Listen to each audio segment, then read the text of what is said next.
All right. No fancy intro, not because I think they're dumb, but because I don't know how to do them. This is the skill challenge, how to read the cards. Now, you can use these cards as flashcards, compete against your friends, your partners, dry fire, live fire. There are only 3 cards in here that require live ammunition. So if you're dry firing and you get those one of those 3 cards that require live ammo, then draw another card. So for this demonstration here, we're just going to say we are dry firing in the privacy of our own home, and we have our practice partner with us. So after we have cleared the guns, gotten out our dry fire kit, and we're ready to roll, then do a little competition of bullseye shooting. Closest to the X ring or your bullseye dot goes first, right? Flip a coin, paper, rock, scissors. So whoever's turn it is, the shooter, their opponent draws the cards, because there's going to be some cards that have the answer on it. So your opponent draws the card. Combat card. You are in an active shooter situation with multiple attackers. You are out of ammo. Add 1 point for as many skill challenge shooters you are with that have the same caliber you need. So let's say you and your practice partner both fire 9mm ammunition.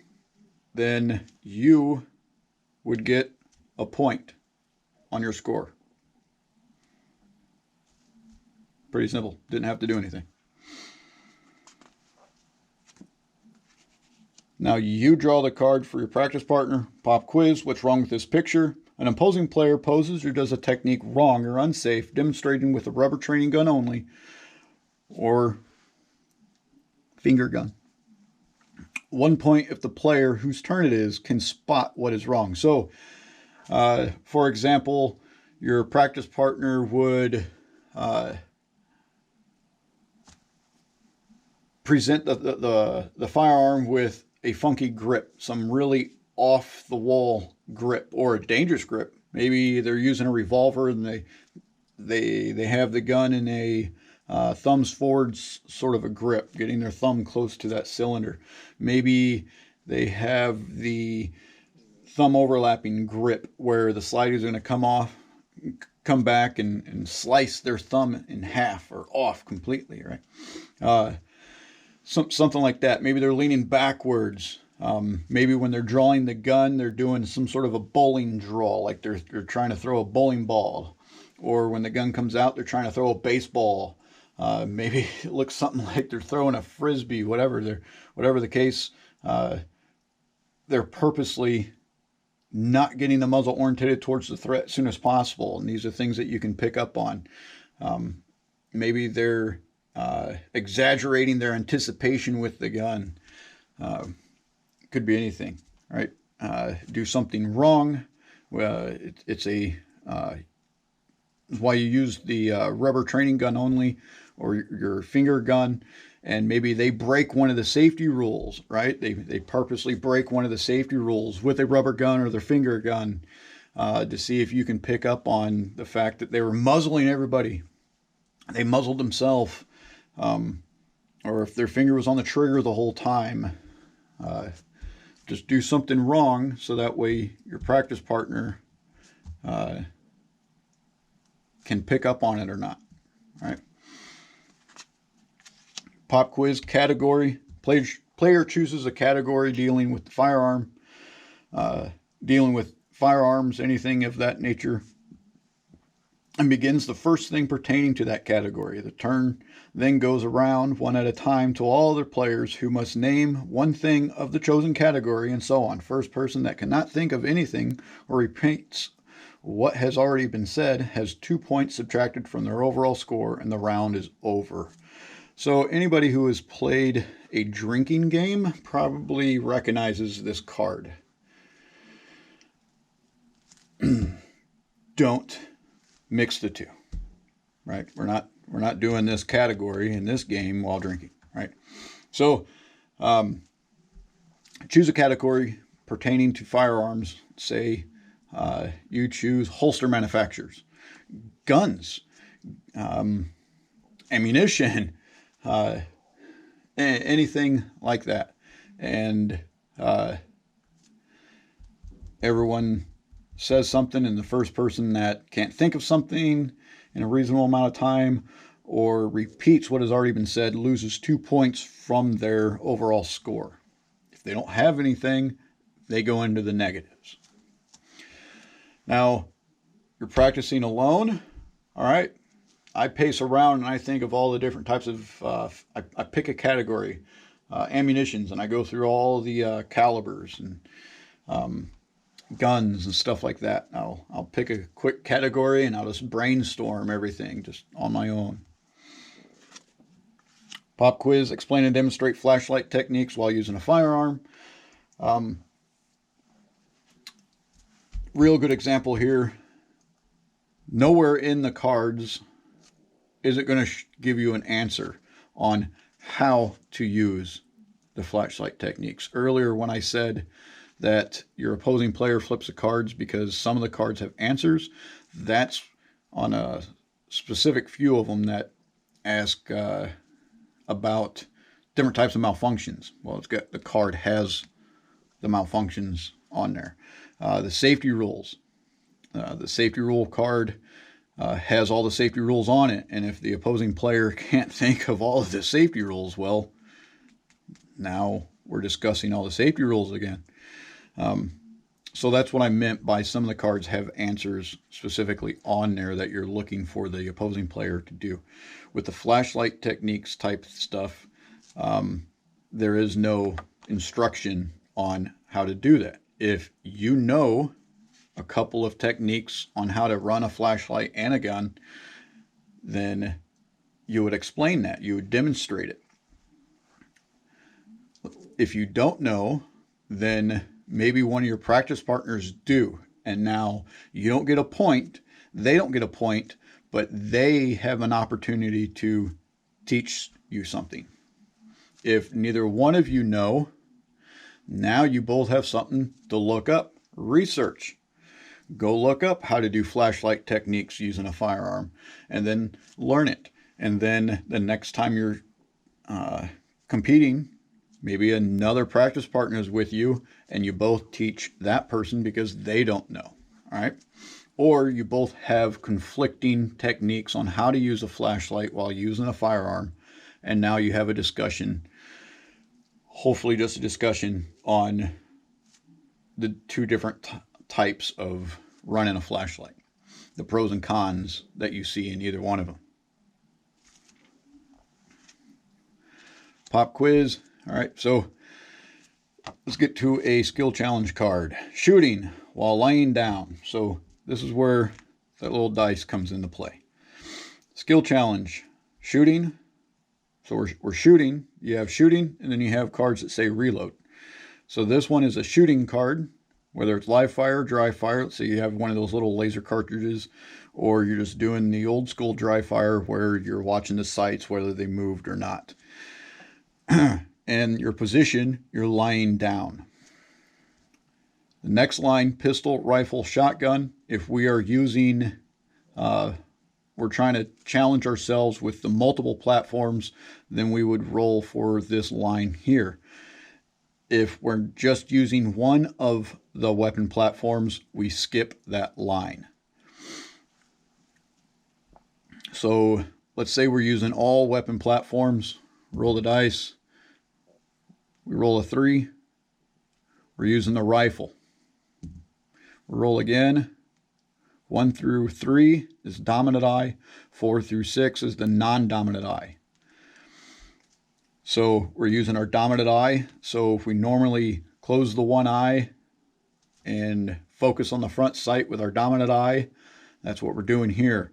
If we normally shoot with both eyes open, but we're looking through the sights with our dominant eye, then we're shooting normally. All right, so 1 through 3, we rolled a 2, we're shooting normally using our dominant eye.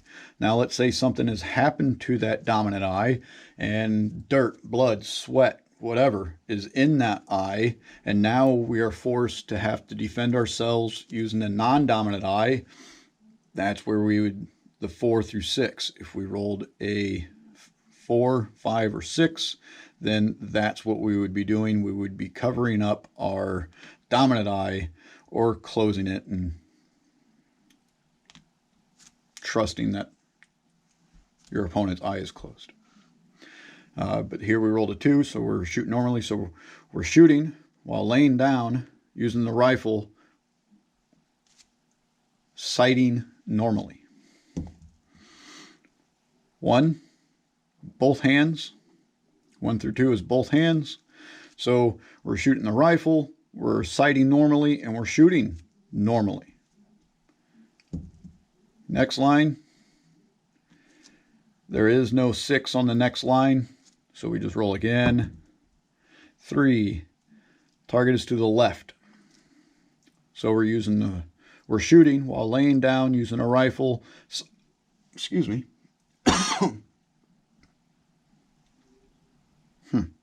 Dominant eye. We're using both hands, and the target is to the left. One more roll. All of this on one card. And we're lying down on our left side. So, this is another reason why it's good for your opponent to draw the card for you, tell you what the card is, because they're also going to be building this situation for you. Hopefully you trust your practice partner. They're going to be setting you up into this position. So as they're rolling the dice and telling you what it landed on, that's what you're getting down into. So we already know we're shooting while laying down. They rolled rifle, so now you're getting your rifle kit together. They roll again. You're sighting normally, so you don't have to cover up your right eye or your dominant eye.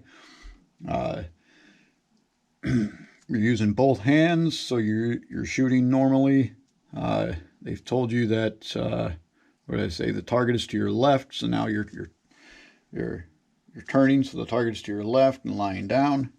And what was it? I don't remember what we said. Were we on the left side? I don't know. See? That's why it's good for the practice partner to set you up. If you're on your own, then you just roll through it and then get down into that position. Now, the scoring, if you're dry firing, then you would set your shot timer for a random start time and a par time. So a random first beep, and then let's say you've set yourself up for 3 seconds. You think that you can get a shot on target from this situation in under 3 seconds, or maybe 2 seconds. And you go through the shot timer goes beep, and you get the combat effective shot, and timer goes beep again. All right, you're within your time scale, so you get your 2 points. If the shot timer goes beep on the second time, on your par time before you get that shot off, then you don't get any points.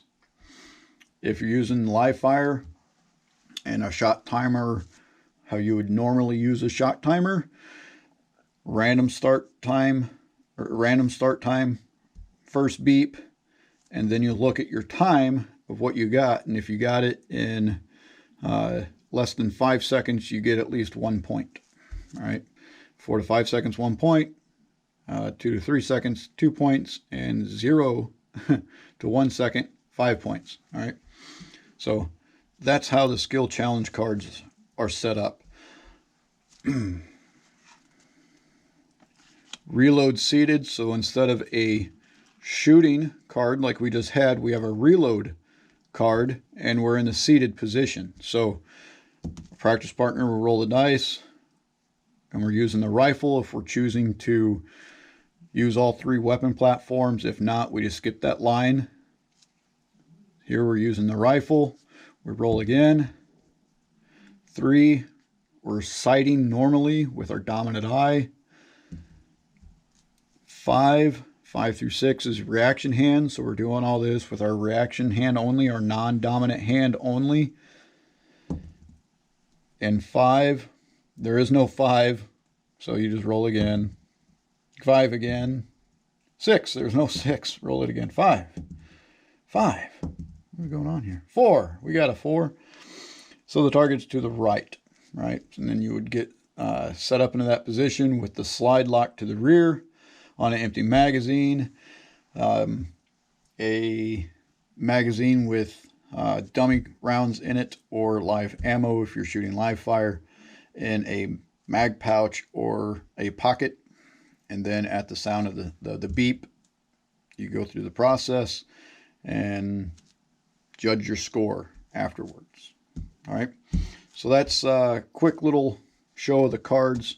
Again, just like with the dice, multiple ways that you can use the cards.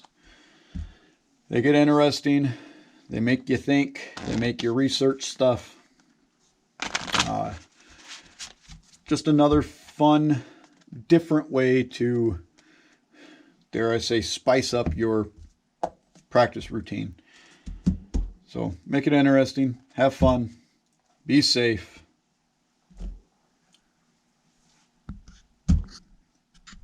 The end.